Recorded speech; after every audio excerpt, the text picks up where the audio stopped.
Okay, so active and collaborative learning. I was really glad to hear that this was on the agenda today because I think that there's so much that happens with new and emerging technologies. It's no one's fault, but it really, in a way, sometimes the newest technologies inspire the oldest pedagogies. So we have to have a very clear vision of what we do in order to make sure that we make the most of it, incorporating what we now know about pedagogy. So just to sort of draw that point out a little bit more, isn't it interesting when you look at technologies as they come along, that there's this tendency to start with a sort of a behaviourist approach, which is where technology goes, but it's also where historically pedagogy sort of started. That we might have a sort of a stimulus and then a response, and then we'll provide feedback. And if they get it right or wrong, that's how we know if they've learnt. And a good example of that, remember the AR app at the beginning of the day that had the little quiz, multiple choice quiz in it? That was a typical behaviourist use of technology, lower order thinking. Then we sort of say, oh, well, let's take into account the science of how the mind works, which is really appropriate with new technologies. And AR, in terms of reducing cognitive load, is a great example of how and why we might do that. But again, we've sort of then evolved to think more about, well, actually, it depends on how the neurons are firing and getting interconnected in terms of promoting constructivist learning. And then we sort of worked out via Vygotsky and colleagues of the importance of social constructivism and peer and collaborative learning. And then we realised we're no longer in this sort of classroom box and actually learning occurs out amongst the vastly interconnected social context that we work in, the internet and globalisation.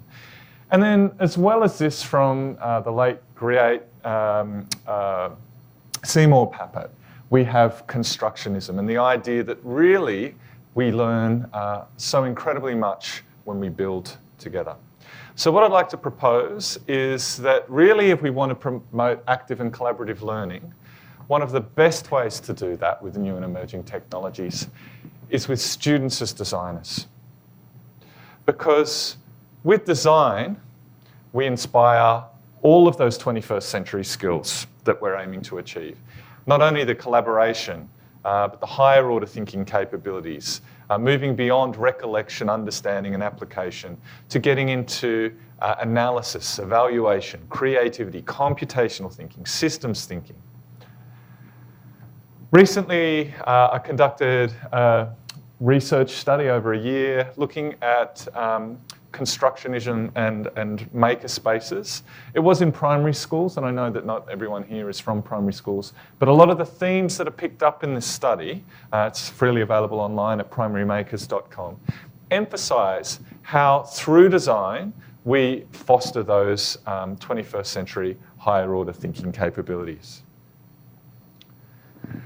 If you think about another new and emerging technology, robotics, how much rich learning takes place when we have people designing with robotics rather than just learning from robots. Instead of being consumers, they are creators. Digital games and learning, so much again, computational thinking, systems thinking, developing a narrative around the game. There's so much to be learned from digital games. If we turn students from learning from digital games, and you remember maybe that VR anatomy where you're shooting little brain neurons, but perhaps not learning nearly as much as if you were asked to design a game that involved neuroscience and learning about neuroscience. And students as designers of AR and VR. So there are now platforms out there, and including a lot in the foyer, that can have students and teachers designing AR experiences.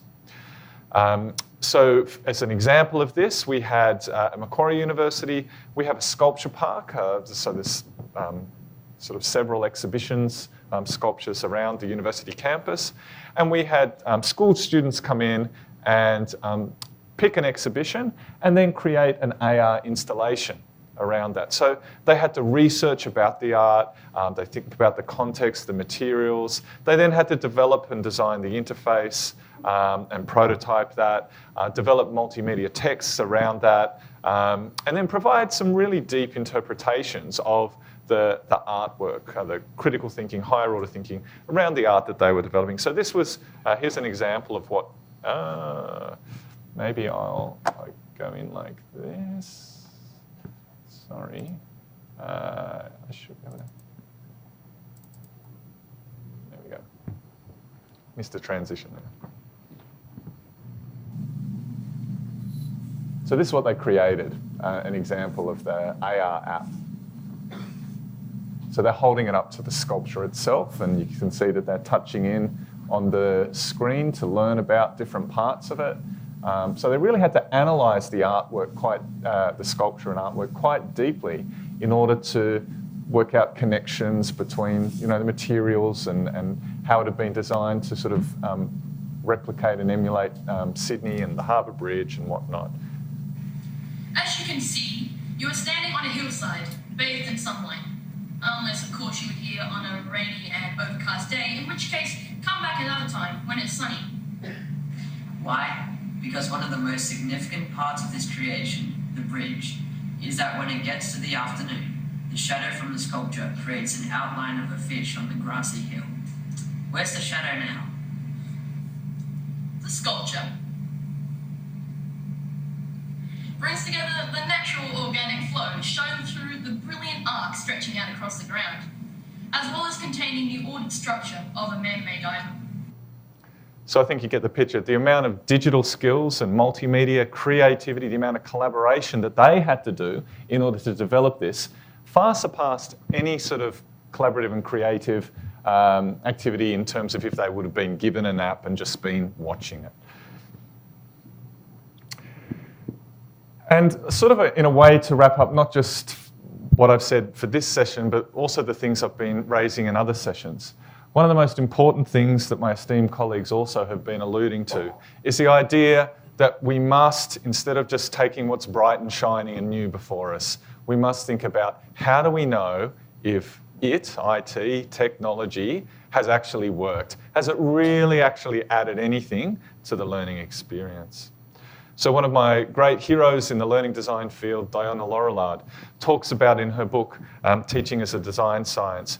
As teachers, we need to make sure that our users of technologies help us to align goals, activities, and assessments, that they help us to monitor alternative conceptions. How do we know if students are misunderstanding? Does AR or VR help us to do that? And we've seen ways that we can collect data using technology, but it's critical that we do that rather than losing that opportunity. Does the technology help us scaffold theory-based practice to apply the research evidence about what we know? Does it help us to foster conceptual knowledge development that actually, instead of just watching and saying, oh, wow, this is great, it's all in 3D, it feels like I can touch it. Are we actually making connections, really tight, deep schema? And does it encourage metacognition? And we had some really good questions about self-regulation and self-regulated learning. It is not only about metacognition, but it's also about self-care and knowing when to use technology. Has it enabled meaningful learning? So the late, great Dave Jonasson talks about learning that's manipulative and observant, constructive, productive and interconnected, collaborative, interactive, conversational, complex, contextualized, authentic, reflective, regulatory, intentional. And I was really glad to hear that my colleagues previously talking about the importance of data-driven practice, that we need to take the learning analytics that we're harvesting and apply that, because education is different. It's not the same as like someone who's a science in chemistry, for instance. If you do an experiment in Botswana and you do the same experiment in a classroom in Singapore, you'll most likely get very different results, okay? Because even the next room, the time of day, the way that the teacher slightly orients something can all have a massive impact on the educational outcomes. So in order to understand what works best in our context, we need to be scientists. We need to take that evidence and be able to analyse it and apply it. And so really adopting an evidence and research-based approach, not only from our own sort of research, but conducting research as well and collaborating on that research to get an overall abstracted understanding of what's happening across the field.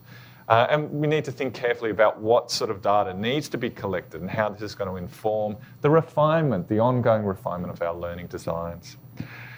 So one of the things that I've done recently was to write a book about the design of technology-enhanced learning.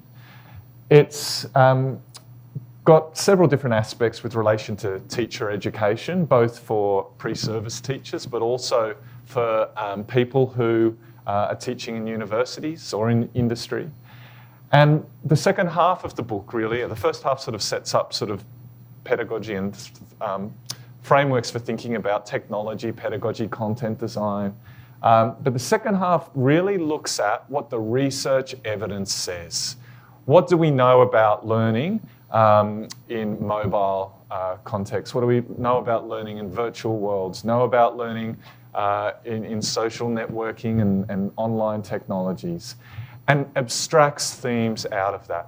So to save you the I suppose, time of going through those several hundred research papers, I've just collected and put here the 13 main themes that emerged. And that when we're going to be using technology in education, we need to be cognizant of these things. We need to really make sure that we have our pedagogy right and that we've thought through our pedagogy, because that can have a critical impact on learning outcomes.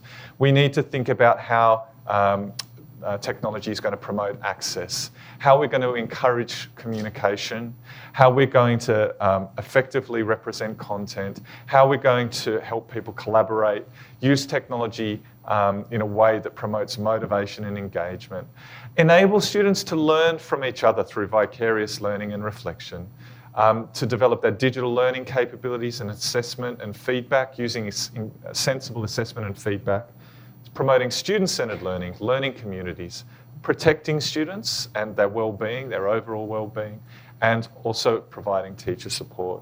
So that's the things that we should, I believe, based on the analysis of the research, really be looking to do in order to use these new technologies well and foster creativity and collaboration.